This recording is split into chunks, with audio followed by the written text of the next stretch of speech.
पूजनीय संत समाज, उपस्थित सरदार बंधु, माताओं एवं देवियों, विगत कई वर्षों से यहाँ पर ये वार्षिक अधिवेशन होता चला आ रहा है। उपस्थित हुए हैं, एक भूमिका बनी हुई है कि वार्षिक कार्यक्रम यहाँ पर होता है तो सभी लोग उस स्थिति को पहुँच जाते हैं और विभिन्न प्रांतों से संत और भक्त आकर के यहाँ आध्यात्मिक लाभ लेते हैं। अध्यात्म और भौतिक दो का संबंध हमारा जीवन कहलाता है। अधि धन आत्म, जो स्वयं आधारित है वो क्या है? वो चेतन है, चेतन स्वयं है। और शरीर पंचभूतों के आधारित है, मिट्टी, पानी, आग, हवा के, आकाश के आधारित है। तो शरीर भौतिक है और आत्मा आध्यात्मिक है। इसका ठीक से बोध होना चाहिए। मनुष्य शरीर मिला है तो आप लोग विभिन्न प्रांतों से और बहुत दूर दूर से आकर के यहाँ संतों के दर्शन प्रवचन का लाभ ले रहे हैं। तो इस मनुष्य शरीर के साथ में हमें अपने आप का पूर्ण ज्ञान होना चाहिए। क्या इसका बोध है कि मैं कौन हूँ? कहीं पर इसकी व्यवस्था नहीं की गई है कि स्कूलों में या कोई माता पिता किसी बच्चे को आत्मा का बोध कराएं।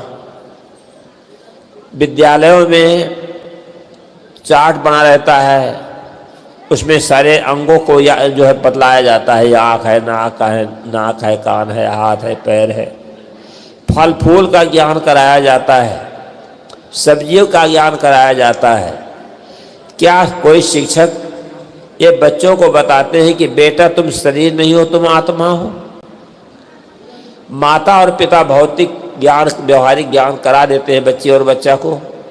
क्या किसी माँ बाप ने बेटे को, अपने बच्चे को बतलाया कि बेटा तुम शरीर नहीं हो, तुम आत्मा हो? ये ज्ञान नहीं कराया गया।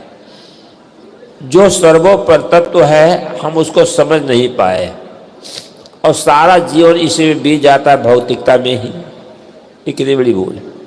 मैं एक उदाहरण देता रहता हूँ।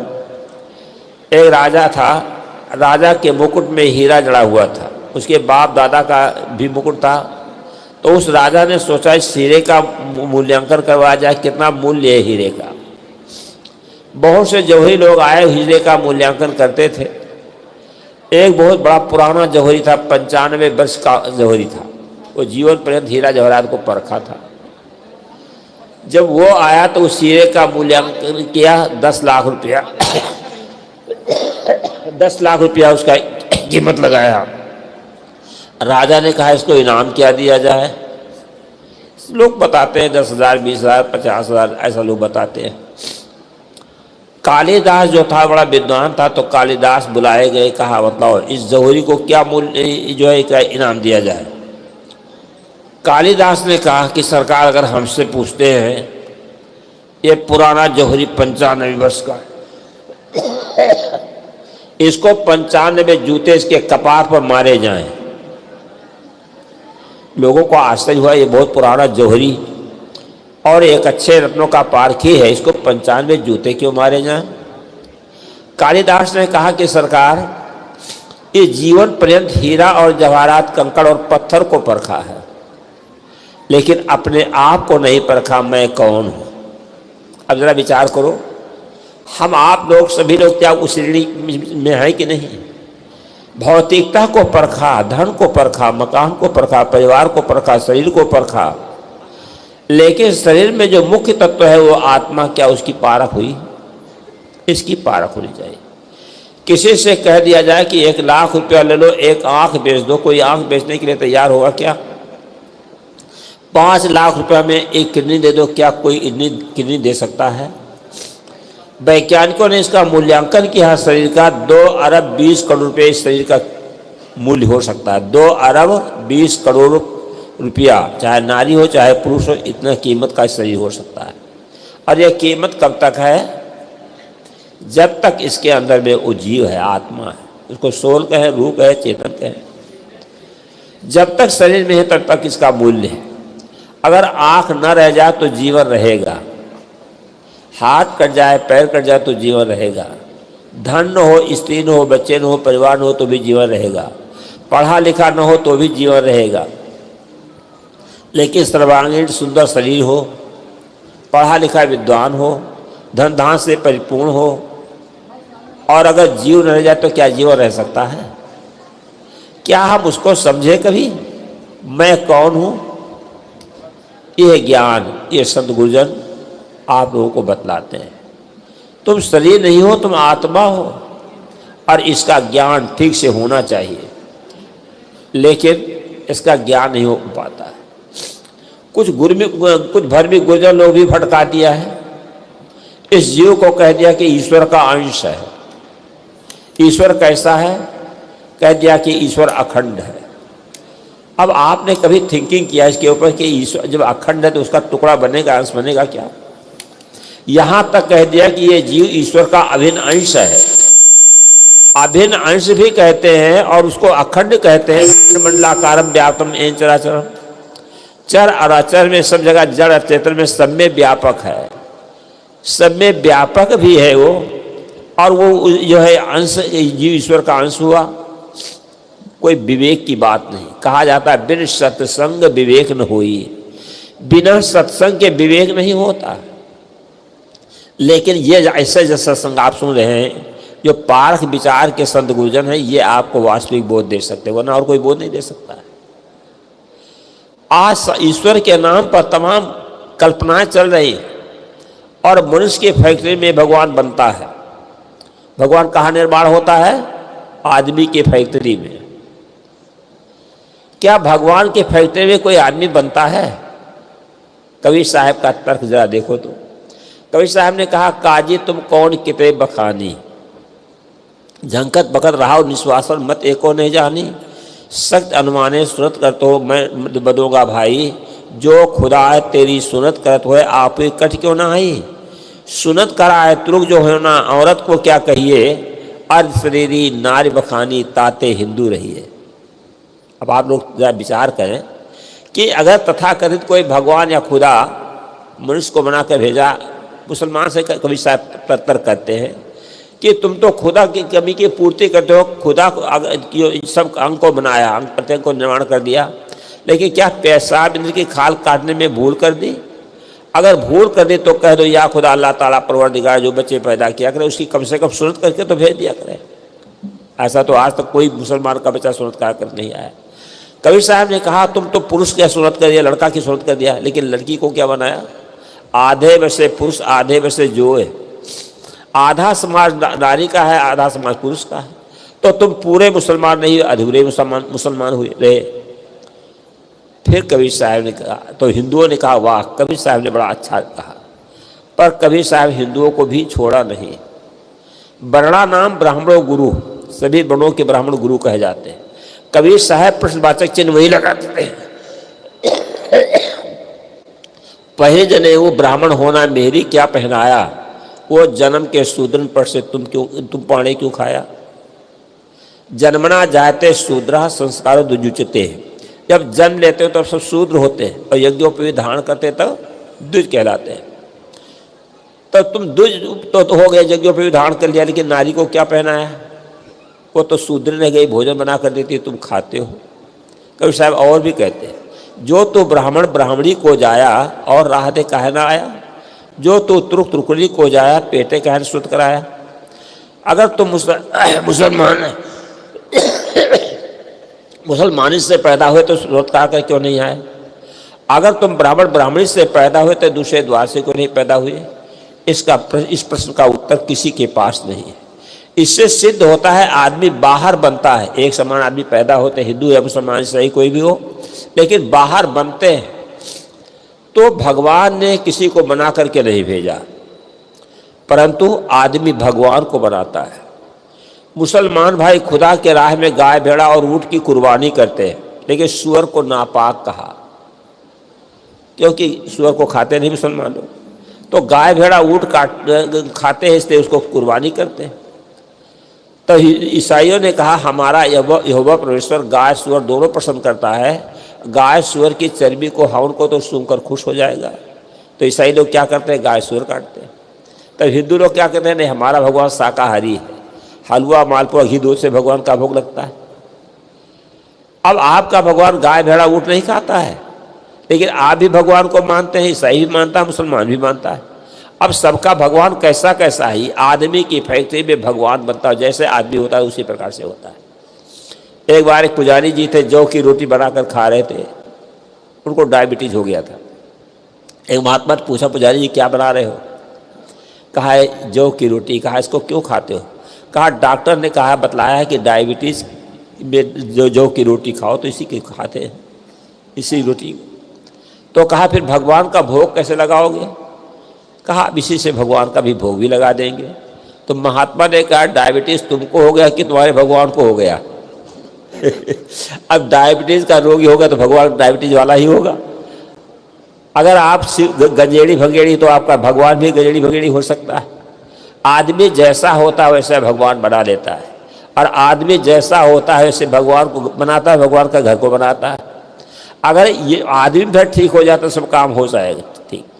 एक दिन तूफान कम हो जाएगा, खुद ब खुद पाषाण नम हो जाएगा, स्वर्ग चूमेगा धरा का बर्तन, आदमी जब आदमी बन जाएगा।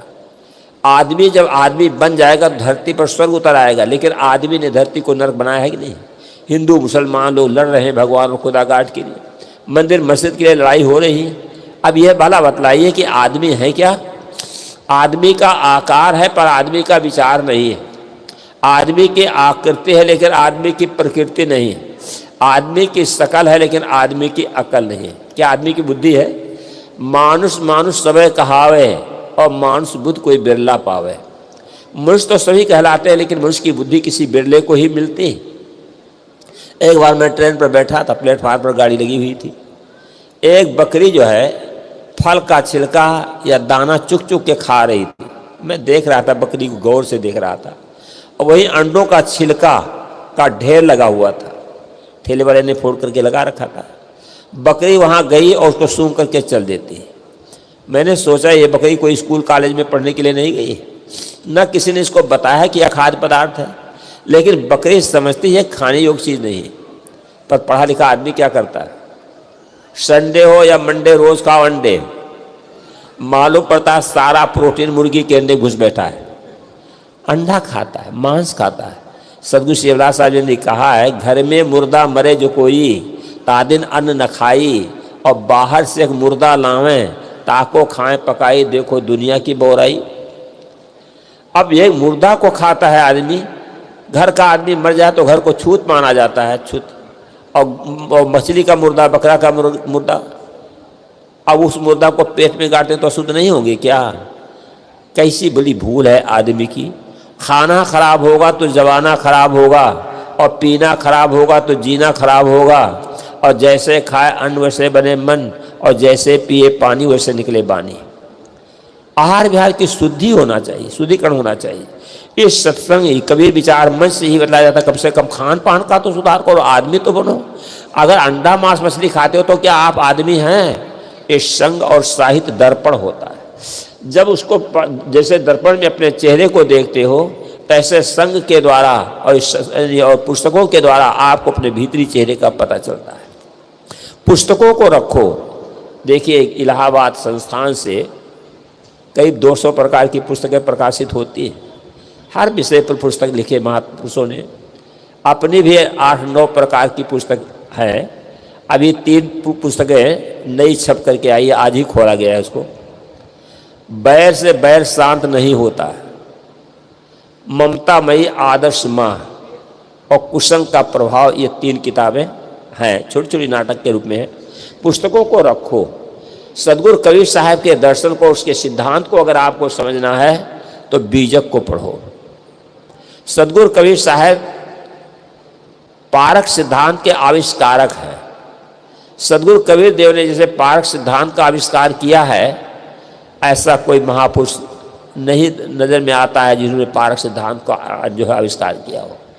जड़ और चेतन का सम्यक बोध सदगुरु कबीर साहब ने दिया है। उनकी पुस्तकों को पढ़ो। कबीर दर्शन में श्री अभिलाष साहब जी ने लिखा है 25 सूत्र पारक सिद्धांत के, और भी बहुत सी पुस्तकें हैं, व्यवहारिक बातें हैं, वैराग की बातें हैं, सब कुछ। तो पुस्तकों को पढ़ने से आपके जीवन में आमूल परिवर्तन हो जाएगा, इसलिए ज़रूर पुस्तकों को ले जाओ। अगर आप वैसे पैसा कहीं खर्च कर डालते हो, समाप्त हो गया, लेकिन किताब अगर खरीद करके रख लेते हो, आप भी पढ़ेंगे, आपके बच्चे पढ़ेंगे और कोई मित्र वगैरह भी पढ़ेंगे। बेटियों की शादी करो तो पुस्तकें दहेज में दो, महापुरुषों के चित्रों को भी बंधवा करके दो। बेटी भी पुस्तक पढ़ेगी, दामाद पढ़ेगा, समझे पढ़ेंगे और लोग भी पढ़ेंगे, तो उनको ज्ञान मिलता रहेगा कि नहीं मिलेगा। उचित तो यह है, अगर आप दहेज में देते हैं तो पुस्तकों का पूरा सेट, अगर कवि साहब के विचार के अनुयायी है तो पुस्तकों का पूरा सेट दहेज में दीजिए बेटियों को। तो किताबों को दो और बच्चों के हाथ में किताबें देना चाहिए पढ़ने की, लिखने के लिए। उनका संस्कार अच्छे दो। बेटी और बेटा का संस्कार मनुष्य देता है, पशु पक्षी में संस्कार नहीं दिया जाता, वहाँ तो प्राकृतिक उनका होता है। लेकिन माता पिता जैसे होते हैं वैसे बच्चों को संस्कार देते हैं। अब देखो, माता पिता जहाँ भक्त लोग गुरु संत जाते तो साहेब बंदी करते हैं। बिहार में नाक रगड़ करके बंदी की जाती है। अब वहाँ का बच्चा बच्ची स्त्री पुरुष सब नाक रगड़ के, मत्था में अंगूठा में नाक रगड़ेंगे, आँख रगड़ेंगे। और माता लोग तो सिंदूर लगा देती, पैर में सब कपड़ा में, आसनी में सिंदूर लग जाता है। वहाँ कैसे बंदी की है? और आप लोगों की बंदी की पार सिद्धांत की बंदी की, अंजुली रख करके बंदो सन्मुख पार की, शीश भेड़ दरी हाथ, वचन उचारो बंदगी सत्य प्रेम के साथ, ऐसी बंदी की जाती है। खैर, सबके अलग अलग। तो जैसे आप बच्चों को संस्कार दोगे वैसे बच्चों के संस्कार बनेंगे। अगर अच्छे संस्कार देते हो तो वो अच्छे संस्कार ग्रहण करेंगे। अब आप जाते हो मंदिर में पूजा करने के लिए। मैं एक बार दिल्ली में कार्यक्रम था, साय का प्रोग्राम था, उस साथ में थे। तो एक रघुनाथ मंदिर था, उसी अब यहाँ पर लोग तांबा का बना कर रखा हुआ था। मेरा आसन उस पर छत पर था। अब वहाँ से मैं देखता हूँ तो लोग आते हैं, पढ़े लिखे लोग, चप्पल जूता दूर खोल के रख देते हैं। बच्चे भी आते हैं तो वो शिवलिंगी का लोग प्रणाम करते हैं और सांप का भी प्रणाम करते हैं। तांबा का सांप था। अब जब पिताजी प्रणाम करेंगे तो वो बच्चे करेंगे ही। अब सांप का प्रणाम किया जाता है, सांप क्या आशीर्वाद दे देगा बताइए? तो तांबा का सांप। और जिंदा सांप निकल जाए तब क्या करेंगे? उसको तो मार डालेंगे। वो सांप का पूजा। आदमी का जड़ संस्कार बना हुआ है और वही जड़ संस्कार जो है आदमी का छूटता नहीं। और देखते हम कभी पंथियों में भी कहीं कहीं पर ऐसा तुलसी पेड़ लगा दिया, वहीं पर एक ठो पत्थर रख दिया और एक ध्वजा भी गाड़ दिया और वो पत्थर पर फूल चढ़ाते हैं, अगरबत्ती जलाते हैं। अब आपके बेटी या बेटा देखेगा वही तो करेगा। मंदिर में जाकर प्रार्थना करते हो, तुम्हें वो माता च पिता, तुम्हें वो बंधु सखा, तुम्हें वो। अब बड़ा पढ़ा लिखा आदमी कहता तुम माता हो, तुम पिता हो, तुम बंधु हो, तुम सखा हो। यह कोई विवेक की बात है? जिस माँ ने जन्म दिया, जिस पिता ने जन्म दिया, धन का मालिक बना दिया, क्या उसके सामने हाथ जोड़ पाते हो? एक व्यक्ति ने पूछा महात्मा से कि महाराज, हिंदू समाज में माता पूजनीय क्यों कही गई है? तो महात्मा ने कहा एक पत्थर पड़ा हुआ था 5 किलो का, कहा उसको उठा लाओ। उठा लाया। कहा गमछा में बांध कर पेट में बांध लो। बांध लिया। कहा इसको बांधे बांधे कल आना, तब मैं तुमको उत्तर दूंगा कि माता हिंदू समाज में पूजनीय क्यों कही गई है, माता देवी क्यों कही गई है।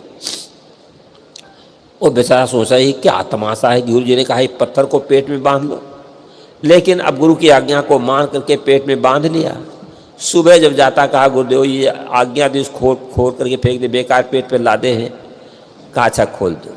कहा ये बताओ जो तुमने पत्थर को पेट में बांधा तुमको कैसे लगा? कहा महाराज बहुत परेशान हुआ। अब आपकी आज्ञा मान करके पत्थर को पेट में बांधा था।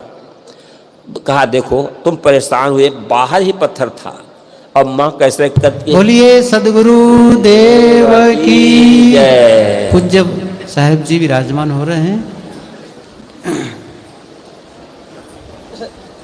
साहेब बंदगी साहेब, ठीक है बैठ जाए। बिना बातचीत किए बैठे, शांत। बोलो सदगुरु देव की जय। अब मैं अपनी बात को पूरी करूंगा। महात्मा ने कहा कि ये बतलाओ, माता बच्चे को गर्भ के अंदर रखती है, कितना कष्ट झेलती है, उसको जब जन्म देती है तो कितना कष्ट भोगना पड़ता है उसको। फिर बच्चे के जीवन के निर्माण में बरसों लगाती है, टट्टी और पेशाब साफ करती है, दूध पिलाती है। अब माँ का कितना बड़ा उपकार है, अब आप समझ गए कि नहीं। अगर किसी प्रतिमा के सामने आप हाथ जोड़ करके प्रार्थना करते हो तुम्हें माता चे पिता, तो दिमाग का स्कूल ढीला है कि नहीं, जरा विचार तो करो। मातृ देव भव, पितृ देव भव, आचार्य देव भव, वेद में आया है कि माता देवी है, पिता देवता है, आचार्य देवता है, ये गुरुजन देवता हैं, माता पिता देवी देवता हैं, इनकी पूजा करो। तो संस्कार बच्चों को सही दो। आपका सही संस्कार होगा तो बच्चों को संस्कार दे सकते हैं। गलत खान पान नहीं होना चाहिए। और फिर समय मिलने पर कुछ चर्चा की जाएगी।